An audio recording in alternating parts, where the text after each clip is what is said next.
reality show with E.J. Hawkins and Cortez M. Johnson.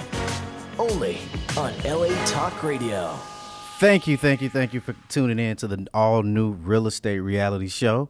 I'm your host, E.J. Hawkins, here with my co-host, Mr. Cortez Johnson. That's me. That's right. How you doing, Mr. Johnson? I'm doing fantastic. That is good to know. So this show is based upon real estate. We're going to have a lot of topics throughout the show. We're going to have callers calling in. We're going to have guests on the show. And the object of the show is to provide real practical solutions and give you real estate advice and information that people have in the everyday world. I mean, so many times I've seen so many shows where I'll listen to them and they're giving information that I wouldn't use my darn self. So that's one of the reasons why we created the show. Today's show is we're talking about how to qualify for a loan. We get phone calls, text messages, emails. I'm sure you get countless text messages and emails, Mr. Johnson. Text, email, Facebook, Twitter, smoke signal, you name it.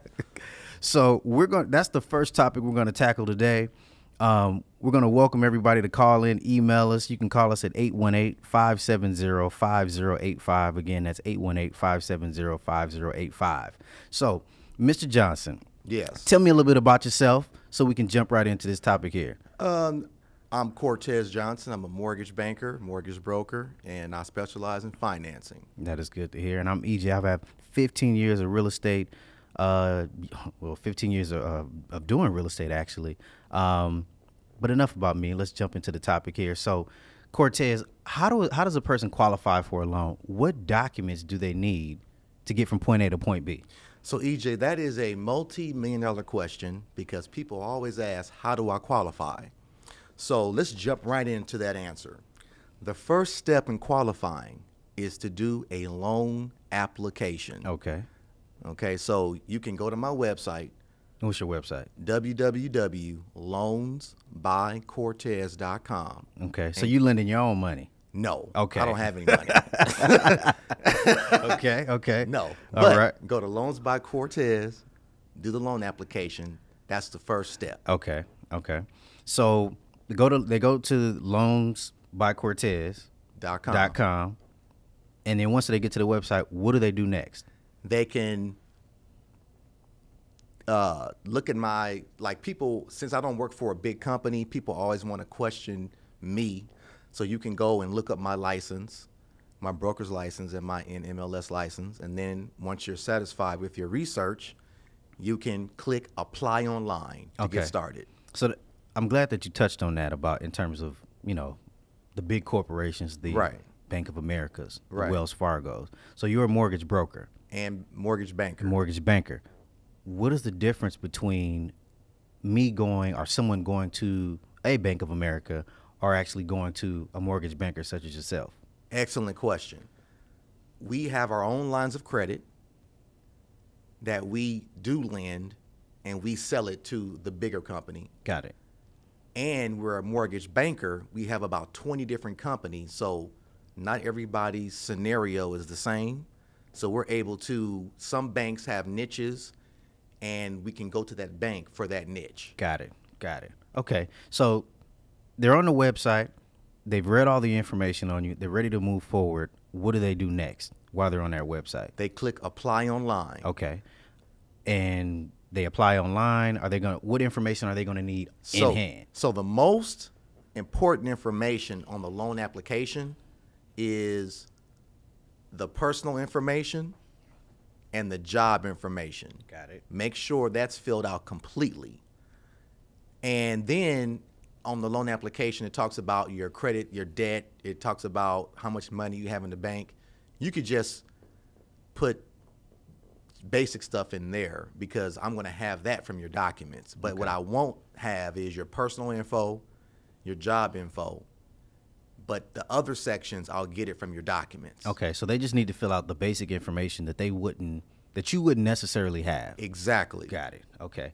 So they went through that section. So what should they do are there a certain amount of bank statements they should have? Is it 1 month, 2 months, or how does that work? So I prepared a list of what is needed, and this is not my list. Okay. This is a list for any type of loan, whether it's FHA, VA, conventional, or jumbo. Got it. Okay, so the first set of documents are the paycheck stubs. Okay. So as a lender, we would need the last 30 days of paycheck stubs, and we need a clear copy of your paycheck stubs. Okay, so I couldn't get the copy that I had it folded up in my back pocket that I got about 6 months ago and then fax that to you? No. Okay. And then the next, and now some people are retired, you know, they have SSI income, Right. Some type of retirement income. If you have that type of income, we would need your award letter. Okay. Or a copy of your retirement income. Got it. If you don't have paycheck stubs. Okay. What about for those individuals who are self-employed? Can they still qualify? Because I know, you know, back in the whole during the whole mortgage debacle, everyone was going stated income, claiming self-employment. Can a person qualify being self-employed now? What do they do? They sure can. Okay. So for a self-employed person, we would need 2 years tax returns. Okay. To prove income. So now you brought up the stated income from the past. You know, that's been abolished. And so now we must prove our income. Okay, so I can't be a janitor and say I make $250,000 a year. No. Not happening. Okay. Not happening. All right. So the next set of documents that's needed is a clear copy of your driver's license. Okay. Please don't fax it. Do not fax it. No, because it won't come out clear. So you'll need a scan? Scan it. Copy? Or mail it to me. Okay. Or drop it off at my office. Okay. We need, next, a copy of your Social Security card. Do not fax it. Okay. Okay? Now, you asked about bank statements. We need the last 2 months of your bank statements. Last 2 months. So what if the individual has multiple accounts? So they have two separate accounts. One that they get their paycheck in, another one that they use for, you know, discretionary funds, you know, going to the store, going to the mall or something like that. So do you need both sets of statements or just the one that they get their paycheck into? Good question. We need the one where the down payment funds are coming from. Got it. So wherever the down payment is coming from, we need that account. We don't need your account that has $20 in it and you haven't used it in 2 years. Okay, so I'm glad you touched on that, because something that I see with my clients all the time is that they, prior to them starting the purchase process, they want to know in terms of their down payment, should they keep the down payment in a specific account? Or I'll get a question, for instance, such as, you know, my brother is loaning me the money. So should they get the money from their brother prior to hand, or is there, what needs to happen? Good question. One of the biggest mistakes that I see is that people have money at home. Right. That money cannot be used. Okay. That's because of the Patriot Act. So if you have money coming from somewhere else that's not in your account, the easiest fix is called a gift. A gift. Yes. Okay. And there's a form you fill out. We need a copy of the bank statement from that giftor. Got it. And then we can get past that. Okay. Okay. So now you have the driver's license, Social Security card, bank statements, proof of funds, whether it be a gift letter or another bank statement showing that. What else is needed? Okay.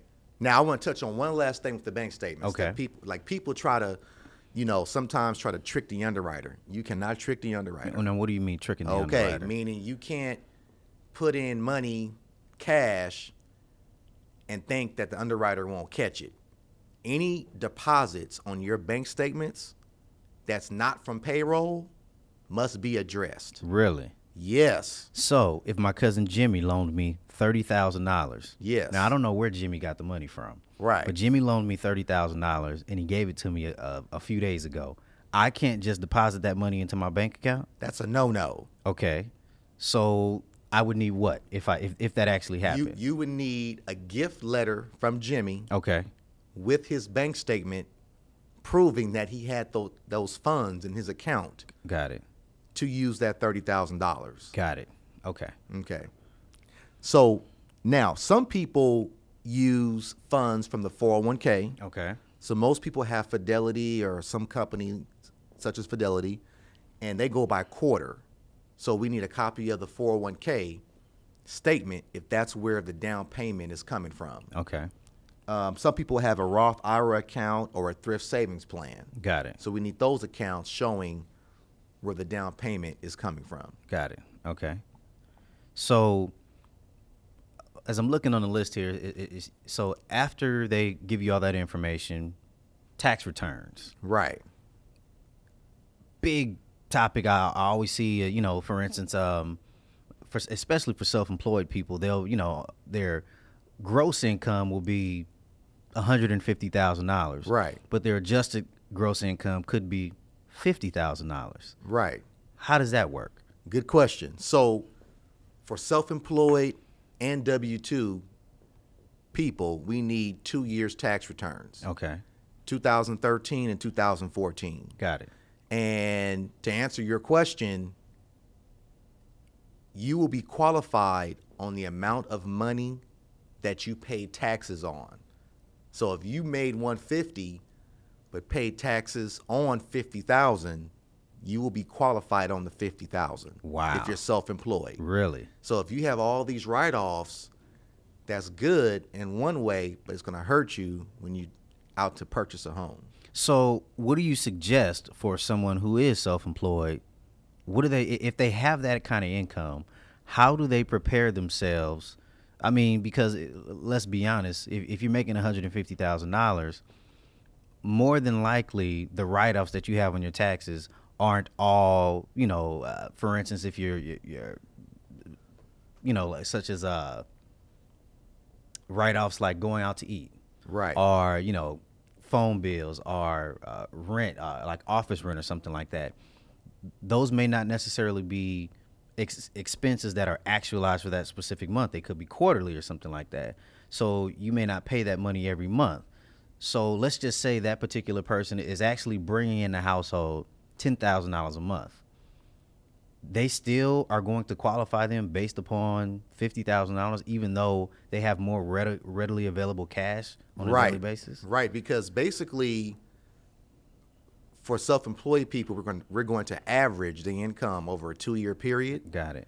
And if you have 2106 expenses, food, gas, car, office, cell phone bill, if you have all those write-offs that reduce your taxable income, that income cannot be used to qualify for your loan. Got it. Okay. So tax returns, bank statements, they gave you your ID, social security card. What else is needed? Okay, so next, one last thing we forgot about the tax returns. Okay. Some people have not done their taxes for 2014, so we would need a copy of your extension for your 2014 taxes. Got it. Which the time is up, I believe, in October 15th. And a copy of the check of the estimated taxes. But most people don't know they were supposed to send that check in. Along with their extension form. Yes. Okay. I learned that the hard way. Okay, I'm sure Yes. most people don't know. So send in your extension form. Yes. Along with the check. Yeah, a copy of the check that your estimated taxes. Cashier's check, personal check. Cashier's check, personal check, money order. Okay. Whatever you have. So you have all that information, and the person is ready to move forward. What are the basics to getting the loan approved? Because they can turn in all that information and give it all to you, but credit score, there are other different factors that go into approving a loan. What are those? Okay, so good question. So what I do that's a little different is that I take the time to run what's called Fannie Mae DU online. Okay. And I do that is because there's so many guidelines and rules, I don't know all the rules. Right. It's impossible. So what we do, we take the loan application plus the documents and then rerun DU. So people, like you said, they always say, what are the basics for getting approved? Right. Okay. Number one, we have to verify 2 years work history. Okay. Okay. Now there is an exception.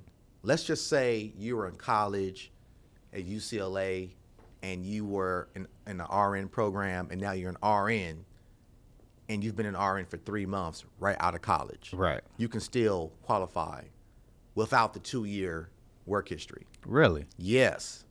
Because you went to school to be an RN and now you're an RN and you can qualify. Okay. So 2 years of work history. So all of this information is going to be verified Yes. throughout the loan approval process. Oh, yes. Okay. Now, this approval process is prior to them even finding a home, right? Yes, because I don't like realtors getting mad at me. So, as opposed to, so here's a question that I get all the time. I'll get someone that'll come to me and say, I've been pre-qualified for a loan for $500,000. Right. I want to go looking in Beverly Hills and buy a home. Can I find something for $500,000 with this pre-qualification? So what is the difference between a pre-qualification and a pre-approval? The difference is a lot of the lenders, which I won't name, they will just run your credit, good credit score. Okay. They'll ask you what's your income. Right. And give you a pretty, nice and pretty approval letter. Right. But they didn't verify your income. They didn't look at your tax returns. They didn't look at your W-2s. They didn't run Fannie Mae DU. Okay. So we take the extra steps to run those documents to make sure you're approved. Okay. So it's a much more detailed process. It's a much more let me tell you, I have an example for you. I had a buyer that had an approval from a big bank. She had a good credit score in the 700 range. Mm-hmm. And then she had a pre-approval from the big bank.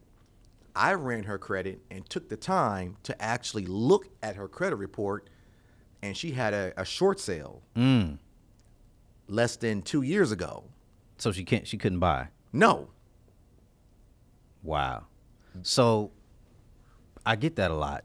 I just short sold my home a few years ago, or I was foreclosed on a few years ago. So how does that work with the approval process? Can they still get approved? Oh, they can. They can. They can. So Okay. it depends on if they're going FHA or conventional, but the easiest one is FHA. Okay. So credit score. Right. What is the optimal score that someone needs to purchase to get approved to purchase a home? So the optimal minimum score is a 600. That's going FHA. That's going FHA. Yeah. Now I do have one lender that can go 580 or 550 credit score. Right. But that's called manual underwriting, and I don't like manual underwriting. Why is that? Because it's a whole nother set of rules. It's more difficult. The buyer might as well repair their credit and get a 600 credit score and go the regular route. Okay. So 600 credit score. Right. So you can have a 600 credit score, but let's just say the person has a few lates Right. on their credit, or they have 1 or 2 trade lines. Does that matter? Is it just the score that they're looking at, or the actual history of the credit? Excellent question. That's why I run the Fannie Mae. Okay. Because I don't know. Like basically, the Fannie Mae has a formula, and they run all these formulas on the credit report, credit score, the income, the history of that person. So it's things that I don't know.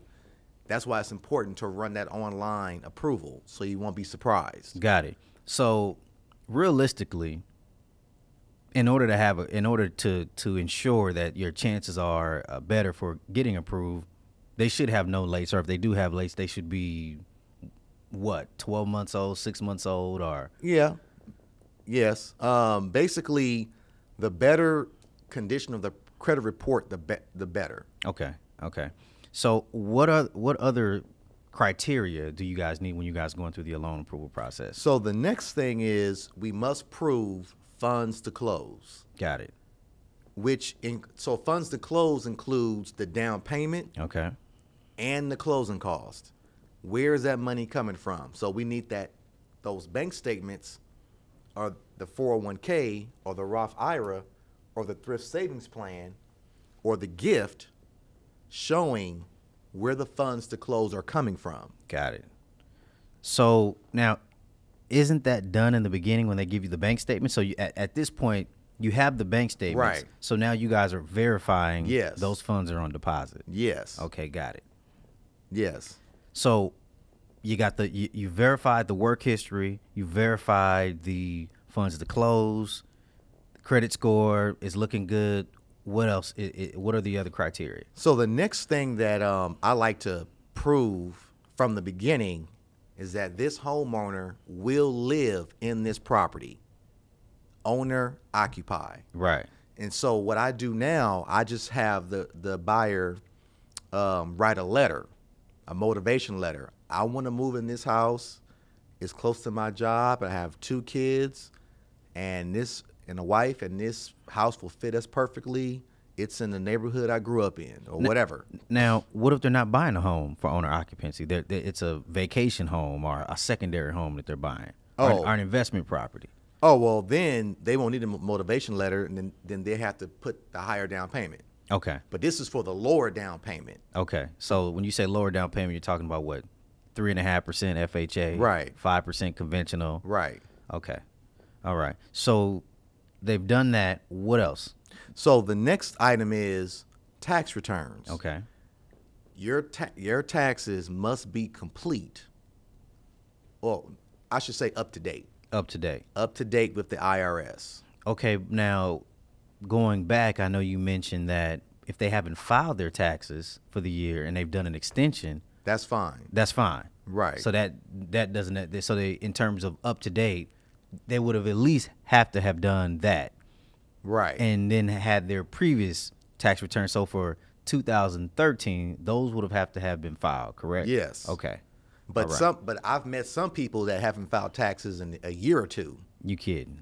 That's a no-no. Hiding from the IRS. Right. So Do not hide from the IRS because they No. will find you. and you cannot buy a house. You cannot buy a house. Trust me, I know. So, are there any other criteria that is needed when you're going through that loan approval process? Well, this is a great start right here. Okay. So they've gotten you all that stuff. They've given you everything. You've submitted it to the Fannie Mae DU approval. online. The approval comes out. They get approved. Yes. Okay. So what determines what they qualify for in terms of how much house they can purchase? Good question. Their income. Their income.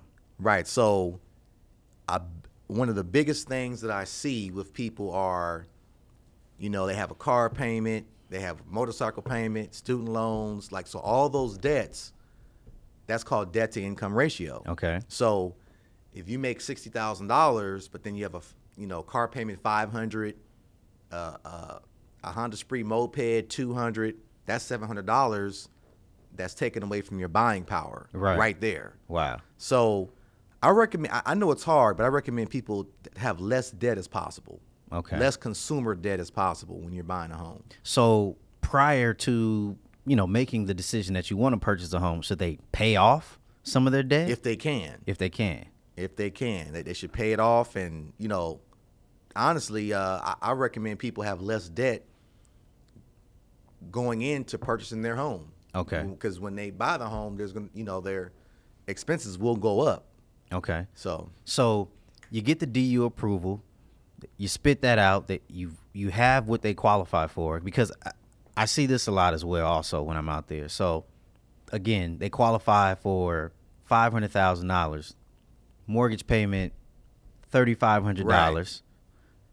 However, they only want to spend $3,000 on their mortgage. on their mortgage. Right. So what do you do? Is that a conversation that you have with them about, because just because you qualify for $500,000 doesn't necessarily mean that they really want to spend that kind of money. Right. So I will show them how much money they have to put down to get to the $300,000. Got it. Got it.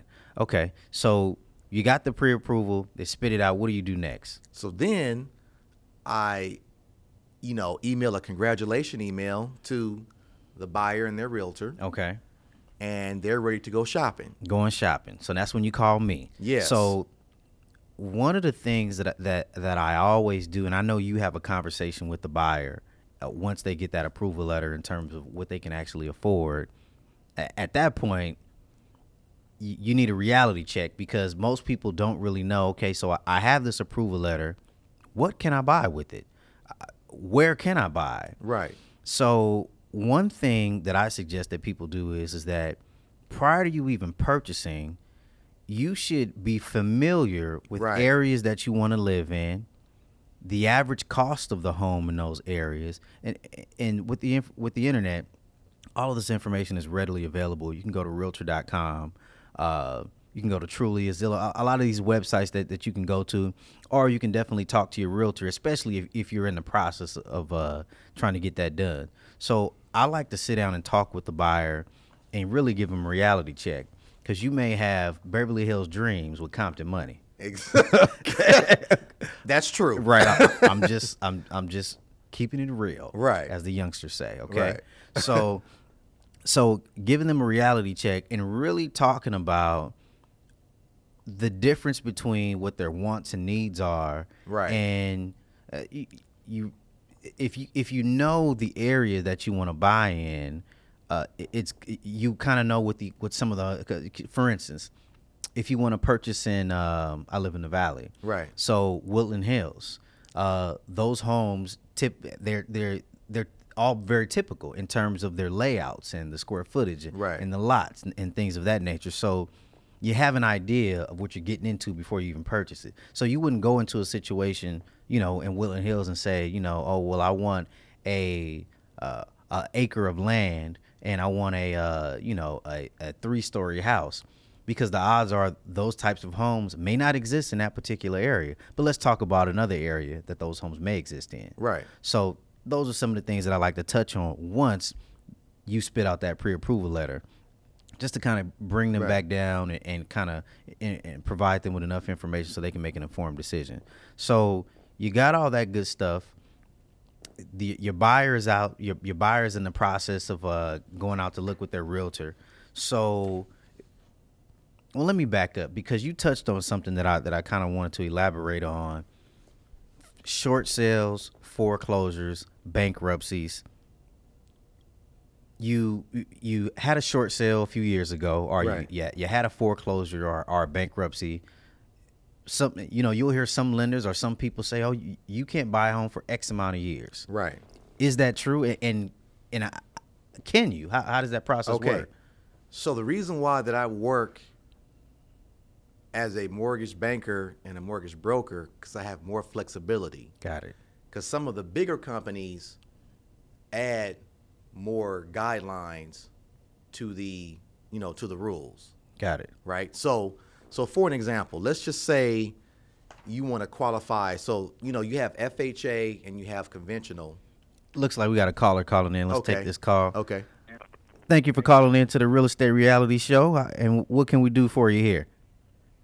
Are they going to be taking questions online? Yes, we are. We're taking questions right now. Okay. What's your name and where are you back. calling from? All right. I guess that person hung up. So go ahead, Mr. Johnson. And Right. So because of the last real estate bubble, the 2007, 2008, 2009, some people had foreclosures, short sales, bankruptcy, got it. right? So because of that, there's all these rules and guidelines. And so how we work, we go by the guidelines that Fannie Mae, Freddie Mac, and FHA, what they say. We don't add anything to those rules. Got So the easiest way is an FHA loan. Okay. Looks like we have another caller calling in. Okay. Caller, thank you for calling in to the Real Estate Reality Show. You're on with EJ and Cortez. Where are you calling from and what's your name? Hi, this is Tiffany. I'm calling from Los Angeles. Okay. How you doing, Tiffany? What's your question for today? Hi, I was just wondering, I'm a first-time home buyer, and I have absolutely no clue what to do. I mean, what do I need to do to get prepared to buy a home? Okay, so I know, Cortez, you touched on that a little bit, so I'll go ahead and let you answer that question for her. So, hi, Tiffany. How are you today? I'm good. How are you? Oh, I'm just doing fantastic. So, we just went over the items needed to qualify for a loan. So, the first step, you can go to my website. It's www.loansbycortez.com. And I have a list of all the documents needed for approval, and you can apply online. But to answer your question right now, we would need your last 30 days of pay stubs. Tiffany, are you employed? Good question. Yes, I am employed. I have a job, yes. Okay. And we would need a copy of your pay stubs, a copy of your driver's license, social security card, 2 months bank statements, all pages, and 2013, 2014 W-2s, and 2013, 2014 tax return, federal tax returns.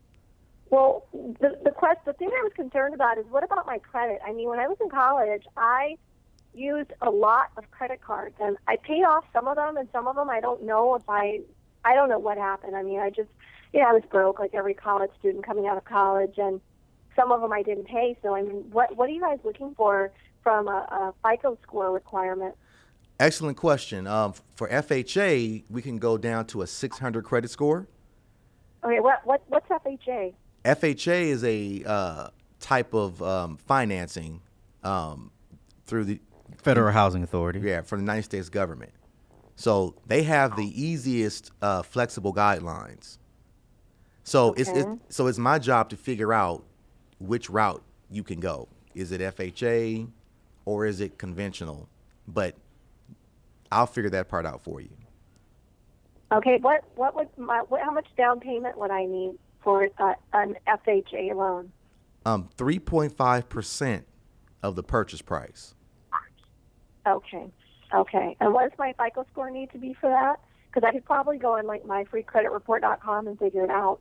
Oh, please don't do that. Why not? Why not? Because that is a consumer credit report. So lenders run a lender credit report, and it has different formulas. So I can run your credit report and email it to you in less than 5 minutes, and I can go over the credit report with you. Okay, so do you know what my FICO score what the requirement would be for me to get an FHA loan? Yes, so you have 3 credit scores. So we go by the middle credit score, and it has to be at least a 600. Oh, okay. Okay, that's what I wanted to know. I think I probably have at least a 600. So, okay, well, that sounds good. I'll go ahead and apply on your website. What is it? One more time, I forgot to write it down. Okay, it's www.loans, LOANSBY. I'm sure she can spell, Mr. Johnson. Oh, sorry, Tiffany. It's www. No. Spell it out for me because I want to make sure I don't get anything incorrect. Okay, it's LOANSBYCORTEZ.com. Loansbycortez.com. Okay, I got it.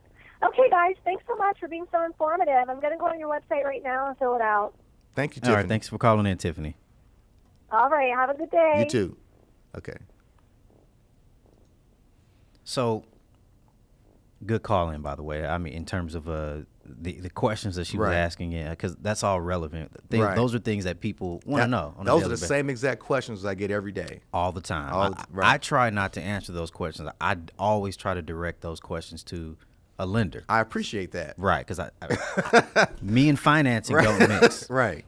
I find the real estate, you do the loans. Yes. Okay, so back on the topic in terms of short sale, foreclosure, and bankruptcy. Right. So those are all 3 completely different scenarios. Right. So Are the requirements different in terms of a person qualifying, whether it be a short sale, foreclosure, or bankruptcy, or is there a standard for instance, should the bankruptcy or the short sale be more than 2 years old or more than 3 years old? Good question. So what I always do, I have access to about 20 different lenders, and they send me emails all the time.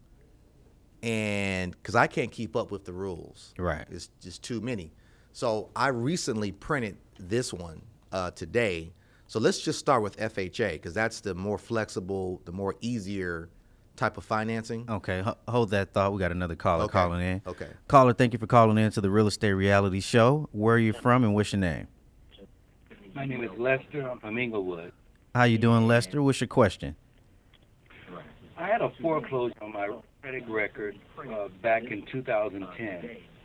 I want to buy a home for $500,000. I have $100,000 to put down. My credit score is about 610. I'm self-employed and I make $7,500 a month. Are you guys able to help me?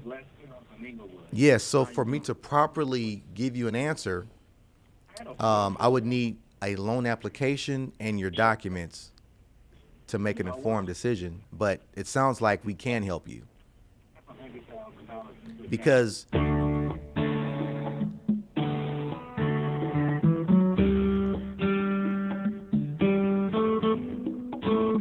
Lester? Lester? Hello? Sounds like he hung up. Lester just put us on hold? All right, let's figure out how to... Hello, Lester?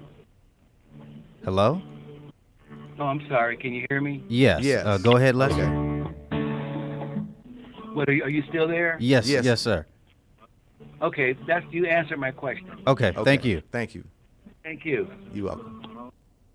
So, Lester has a bootleg phone. I just want to... yeah, I see. Right. So for FHA, if you have a short sale, you have to wait 3 years from the completion of that short sale. Okay. With FHA. But So at a minimum, the short sale has to have been done or completed by 2012. yes. Okay. Excellent question. Yes. Now for conventional, it's a little different.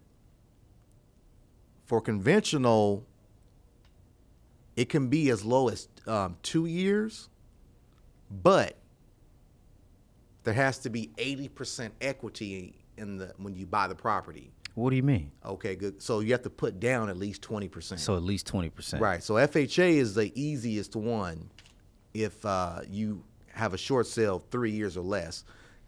But going back to conventional, if you don't have the 20% down, you have to wait 7 years. Okay. So conventional is 7 years unless you have 20% down. Okay. FHA is 3 years. That's for a short sale. And that's 3.5% down.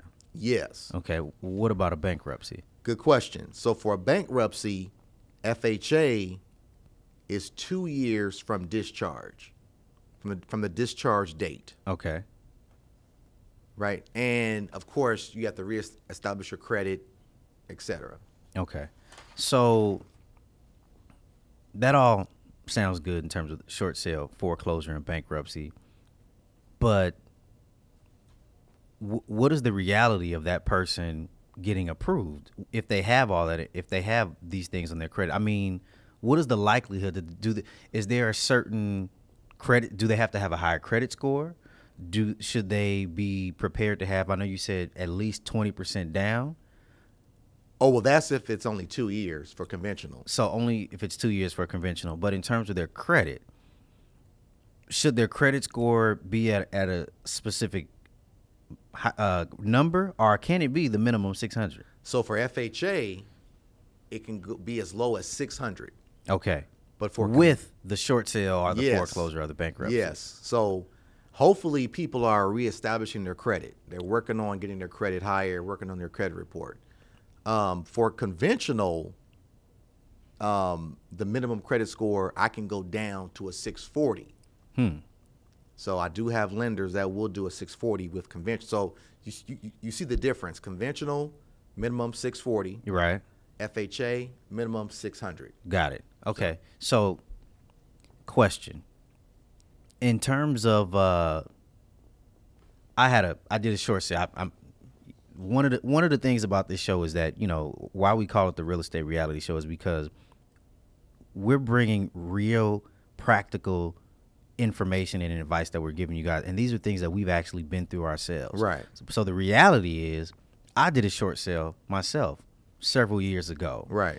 Or I've had family members who have been foreclosed on, Right. and things of that nature. Or I've had properties that I've owned Right. that I've been foreclosed on in the past. So you mentioned reestablishing their Yes. credit. So you've had this short sale, you've had this foreclosure on your credit. What do you do to reestablish your credit after you've been through something like that? So I had the opportunity to work during the big bubble burst and the crash. I stopped doing real estate and I worked for a nonprofit, and I was a housing counselor. Okay. And I processed loan modifications. And what I noticed is that some people kept their car payments and their credit cards good and let the house go and start missing payments with the house. That's category A. Okay. But then category B, I met people where they kept the house payments up but let the cars and the credit cards go. Okay. Category B. So category B people have low scores. Even though they're probably the largest liability on their credit, Right. is their mortgage payment. Yes, because they may have had 5 credit cards, car payment, so there was more trade lines. Got it. That are versus, affected. Yeah, versus that one. So after the short sale, the foreclosure, the bankruptcy, hopefully people maybe got a secured credit card. Okay. And reestablished their credit. Maybe got a car loan. You know, making payments on time, because the credit gets better over time. Right. When you make the on-time payments. Okay. So there is life after the yes. foreclosure and the short sale. And the Life is bankrupt- not over. Yes. Okay. Okay. So they went through that process. They have the loan approval. They've found a home. Oh, but you asked a good question earlier. Okay. About Talk to me. about the if they have a short sale and the credit score. So we run them through DU Again. Yes, we run everybody through the Fannie Mae DU because that catches things that I don't know. Okay. So I literally ran a client last week who had a short sale, and the DU said, oh, he'll be ready in October of 2015.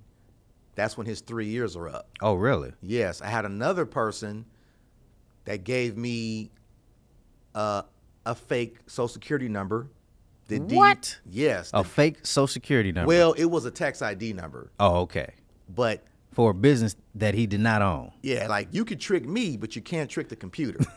Or the government for that. Right. Because that when you run it through DU, a Fannie Mae is a government-owned agency. Yes, it is. Okay. Yes, it is. Okay. So you ran them for a second time through the DU approval process. Here's a question that as a matter of fact, we had a scenario where we had a client, we were in escrow. You probably remember this. They were buying a house, and the first thing that people want to do is, I want to buy furniture for the house. I want to go out and buy a car. I want to buy a couch. I saw this car. I want to get a new car to pull it in my new driveway. Right. Do you even recommend that? So that brings us to our next section. Okay. So you already had this. You already had this on here. Yeah. Okay. So the next section, and this is all on my website, by the way. Okay. All these items. There's a link that says PDF downloads. Okay. This is all on the PDF downloads tab. Got it. So the next section is tips for a successful and less stressful process. So the answer is no. Once you're looking for a house and you're in escrow, don't do anything that you just said. What did you just say? I want to buy a car. Oh yeah. I want to go get financing so I can get that new couch Right. and TV that I saw at Rent-A-Center. Right. Okay. and let me tell you, I just closed a refinance where now refinance is when you already own a house and you want to get a lower payment. So, Got it. So this is a past client, and we were doing a refinance to lower their interest rate and lower their payment. Okay. And right before they signed loan docs, the Sunday before, they purchased a new car. Wow. And they honestly didn't think about it, that I'm doing a refinance. So the bottom line is, even though the credit report that we had did not have that new car, the lenders and banks do a credit monitoring. While you're in the escrow process? Yes. Okay. If a new inquiry pops up, they see it. And so we had to disclose, oh, they bought this new car, and it didn't affect us, but Now that affects you mentioned this previously, their debt to income ratio, right? So with this particular refinance, it was called an FHA Streamline. Okay. So they don't do the debt to income ratio for those. Before a purchase. But for a purchase, it definitely will affect you. Okay, so no new cars. No new cars. No purchase, no financing any furniture or anything like that. Now, what about, so let's just say when you first got them pre-approved, they had $50,000 in the bank. Right. However, only $30,000 is needed for their down payment and our closing costs. Right. And they made some purchases while in escrow. They didn't get any financing, but now let's just say, as opposed to having $50,000 in the bank, they have $45,000. Does that affect the approval process? Good question. It doesn't, as long as they have the down payment amount, okay, and the closing cost amount to close. Got it. Got it. Okay. So they've gone through that process. They get pre-approved. So you get the pre-approval process, which is in the initial phases. Right. You're going through the escrow process, and now you have the loan approval process. So once you get loan approval, and they did not do all these things that you had. They didn't buy the car. They didn't get any financing for anything, and they get approved a second time. What happens after that? Good question. So then that's when we get into what's called approval from the underwriter, from the human. Okay. Underwriter, approval with loan conditions. Okay. And those conditions could be just random things like why did you let's see here. Bank statements. Well, they might say, give us updated bank statements, give us updated pay stubs, get us a verification of employment. Okay. It's different random things. So each person has different. See, the underwriter literally looks at your profile, and whatever you're doing, they're going to find it. Got it. So the more conditions that you have, the more items the underwriter has about you. Got it. The least conditions that you have, that means the underwriter says, oh, you're A-okay. So you're A-okay. so you have a few conditions. So now, prior to closing on the property and being the owner, right, those conditions have to be completed prior to closing on the property. Yes. Okay. And now, and I guess I'll probably leave this for another topic, but they have to provide all that information, and it has to be reviewed by the underwriter, I'm assuming. So, good question. So all the documents that I asked for up front, the loan application, the documents, and the Fannie Mae DU, right, we give all of that to the human underwriter. Got it. And the human underwriter spits out another, or they just review the information? They make sure I did my job. Got it. They make sure I did what I'm supposed to do. So you got to make sure you were on the ball, right, and you did your job. Yes. Okay. So, these are things that you'll run across in the approval process on how to qualify for a home.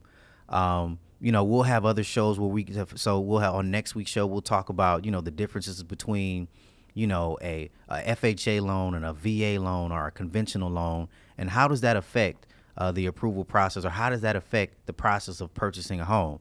So we're going to also take calls and emails, and we'll give you guys all that information. So we want you guys suggestions on shows and information that we can provide you guys, because at the end of the day, we want to be a resource of information for everybody out there and provide everyone with as much information as we can. It looks like we're going to be wrapping up the show soon. I thank you, Mr. Johnson, for bringing all that information in. Really appreciate it. One of the things that I also definitely want to touch upon is that again, what's your website again? www.loansbycortez.com. Loansbycortez.com. Make sure you go to loansbycortez.com. If you have any questions or anything like that, feel free to email us at realestaterealityshow@gmail.com. Again, that's realestaterealityshow@gmail.com. Email us your questions or anything like that, and we'll definitely respond and get those answered on air if need be. I thank everyone who called in today. I really appreciate that. But was there anything else you wanted to add, Mr. Johnson? I just want to say thanks as well. Okay.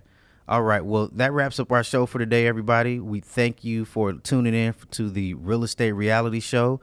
We'll see you guys again next Sunday. We're on every Sunday from 6 p.m. to 7 p.m. And thanks again. Thank you. You're listening to the Real Estate Reality Show with E.J. Hawkins and Cortez M. Johnson. Only on LA Talk Radio.